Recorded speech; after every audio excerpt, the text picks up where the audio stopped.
In this video, we'll learn about object-oriented programming.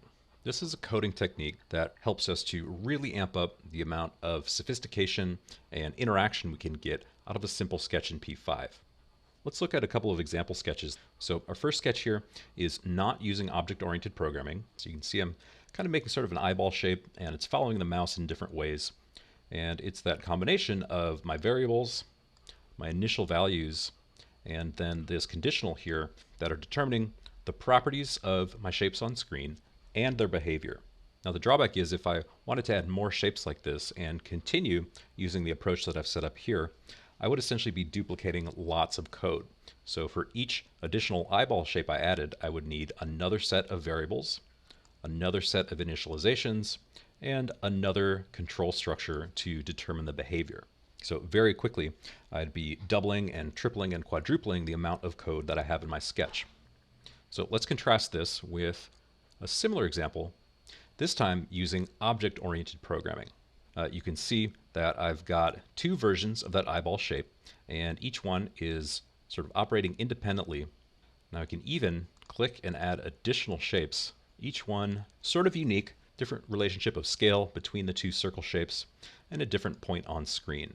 And of course, they're all keeping that same behavior of following the mouse.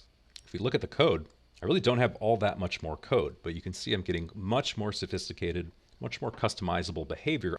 And that's because I'm making use of object-oriented programming. And most of that is happening right here in this code block. So here I'm using this object-oriented programming technique to combine all of the variables and the behaviors that I'd like to assign to these shapes. So my code is able to sort of use that as a template for making new duplicates of those shapes and even varying things like the placement on screen and the relative scale of each of my circles. So simply put, object-oriented programming is a formatting strategy for code. It's a little bit similar to using functions in that it helps us maintain code that is modular and reusable, but it's got the added bonuses of encapsulation, which means that the relationships between functions and variables that work together to form sophisticated behaviors are actually built into the code. It's also great for readability. When we use object-oriented programming, that should make our code easier to understand its intended function. And we can see an example of that if we jump back to our code. So looking at this object-oriented example, let's take a look at my draw block. Just by reading through here, I can start to get an understanding of what's happening. So I'm drawing a background, and I'm using a loop to loop through a group of eyes. And I can see each one has this dot syntax where I'm saying I look at mouse X and mouse Y. So that already gives me some clues to the general behavior of how this sketch should function. Now let's contrast this to our non-object-oriented version, and I can see my draw block is much less readable. I've got a lot of dense stuff going on here, and even though it's thoroughly commented, it's much harder just at a glance to understand what the code should be doing. This gets to the key advantage of using object-oriented programming. It allows us to have much more sophisticated behavior in our sketches without adding much additional code. And the really cool thing is object-oriented programming takes advantage of the basic coding structures and techniques that we've already studied. In object-oriented programming, we have something called a class and something called an object. So a class is code that describes a range of possible behaviors and attributes. Another way to put that is that it's a group of related functions and variables. And those functions, in the context of object-oriented programming, are called methods, and the variables or properties are called fields. So a class is a general description, and an object is a single instance of a class.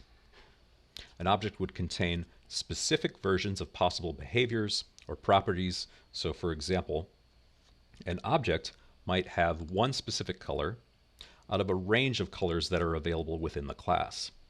Likewise for width, screen location, etc., kind of like we saw in our example. So in the context of object-oriented programming, a class could be thought of as a set of blueprints.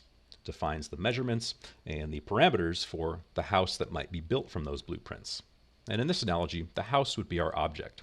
So a house built from this set of blueprints is one instance of all the possible houses that could come out of that plan. And you can see here in the example image, all these houses are similar but not exactly identical. Same overall shape, but different materials, different colors, different styles applied to them. So the properties that we might put into a set of blueprints could include the building address, the number of doors that will be in the building, the number of windows, and a range of different colors that we might specify for the materials. Now, the methods and behaviors that we might expect for our house include turning the lights on and off, turning the heat on and off, and locking or unlocking the doors. So here in my object-oriented example, I can look at this class definition. So this is my generic description of this eyeball shape and its interaction. And I can see here some properties that I'm assigning to that shape include the X and Y location, the diameter of both the white of the eye as well as the pupil, as well as the radius of the overall shape. And that's used down in this part of my class definition where I'm determining the behavior.